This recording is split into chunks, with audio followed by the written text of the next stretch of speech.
the station covering all of the DMV. This is DC News Now.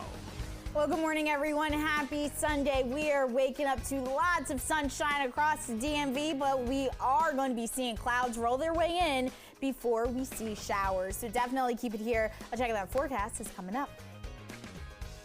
And coming up this morning on DC News Now, new details in a homicide investigation in Germantown, Maryland. A person found shot dead behind their apartment complex. What information police have at this hour about what happened, as well as newly revealed identity of the victim. Plus, caution surrounding Pride Month celebrations, why officials are concerned about the political climate surrounding the events. And later, we're stretching your dollar with the smoke from the Canadian wildfires this week. There's now a need for air purifiers. We have tips on how to save while protecting your health.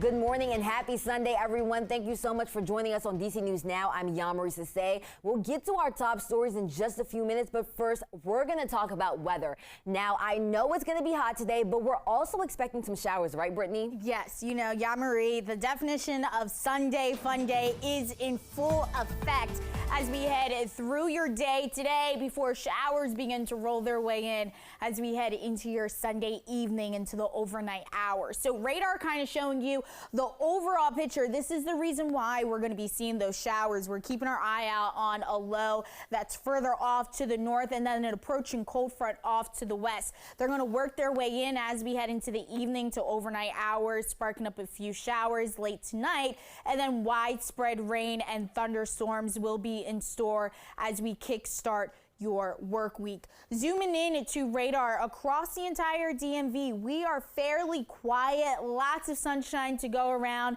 at this hour. We do have some coastal flood alerts in effect, though, for Annapolis and even Washington, D.C. But overall, it's shaping out to be a very nice start to your Sunday. Temperatures right now stepping out the door at 8:01 this hour, 70 in D.C. Then we get into the lower 60s as you head over there to Hagerstown and Frederick. Still holding on to the 50s, though, further off into the mountains, but highs today will be in the upper 80s to lower 90s. So definitely keep it here. We'll have a look at that Taste of Summer forecast coming up. Well, this morning we have new details out of Montgomery County, where police have just identified the person who was fatally shot in Germantown. Now, it happened on Gunners Branch Road late Friday night. Police have identified the victim as Eric Roy Dixon, a 57-year-old man who lived in the apartment complex where he was shot. Now, police found him behind the building, and witnesses say they saw several people drive away from the scene, but police have not released a description of a car or any suspects. And developing now in Prince George's County, police are investigating a fatal motorcycle accident. Now, it happened just after 11 o'clock last night on Fordsville Road. Officials say the motorcycle collided with a vehicle. Now, the rider was taken to the hospital and died a short time later. Police are working to understand what led to the accident, but no charges have been brought forward for the driver. And new this morning, former President Donald Trump is speaking out against his federal indictment. Now, Trump just made his first public appearance since the news broke, and he spoke at the Georgia Republican Convention. Trump called the indictment an attempt by the Department of Justice to hurt his chances of returning to the White House as he campaigns for a second term in office. I never thought such a thing could happen to America. As far as the joke of an indictment, it's a horrible thing. It's a horrible thing for this country. I mean, the only good thing about it is it's driven my poll numbers way up. Can you believe that? Now, Trump remains the front runner for the 2024 GOP nomination despite his mounting legal woes. And Florida Governor Ron DeSantis, another projected front runner for the GOP, is continuing his campaign. Now, DeSantis spent yesterday in Oklahoma speaking with audiences about his push for the presidency. The governor chose not to speak about the ongoing Trump indictment. Instead, he focused on Republican seats on Capitol Hill. None of these policies we're talking about is going to matter if we don't win. There is no substitute for victory. And we have to end the culture of losing we've seen take over this Republican Party in recent years. Now, while DeSantis did not mention Trump, he did promise to appoint a new FBI director who would, quote, hold people accountable. Well, if you're looking for something fun to do this weekend, a new museum devoted to Jewish life is now open in D.C. Now, amid a sharp rise in anti-Semitism, particularly in our area, this is a place for everyone to learn. Now, D.C. News Now Daniel Hamburg spoke with curators at the new Capitol Jewish Museum, which focuses specifically on Jewish history in the DMV.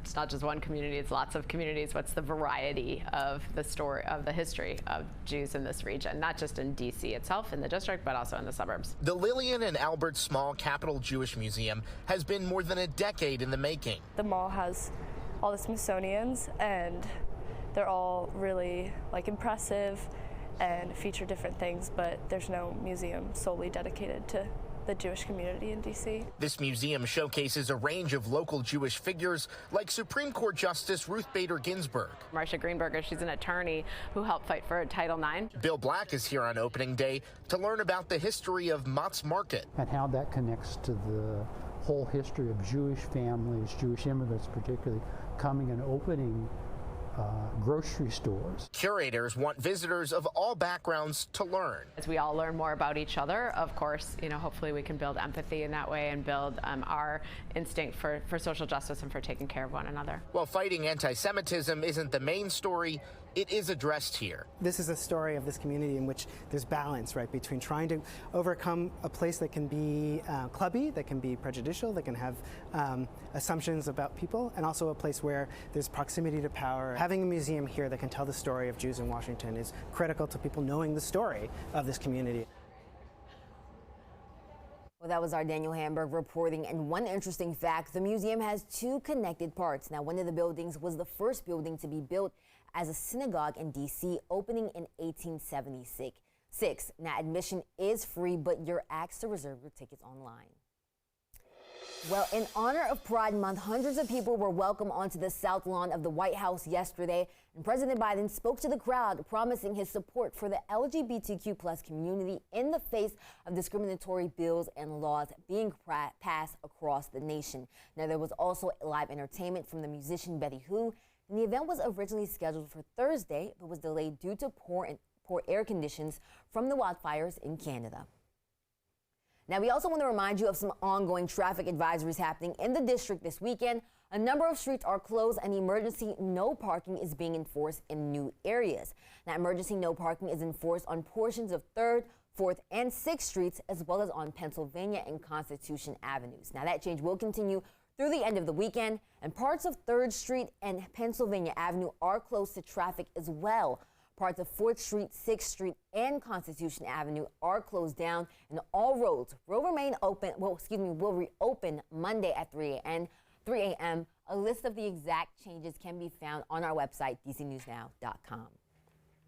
Now, the streets around part of downtown D.C. are a lot quieter this morning after tens of thousands of people returned out for yesterday's annual Capitol Pride Parade. Now, despite the large crowd, David Vaught tells us why there are many concerns for the LGBTQ+ community. The 48th edition of the Capitol Pride Parade has been called by organizers its largest in its history. It may also be considered its most challenging.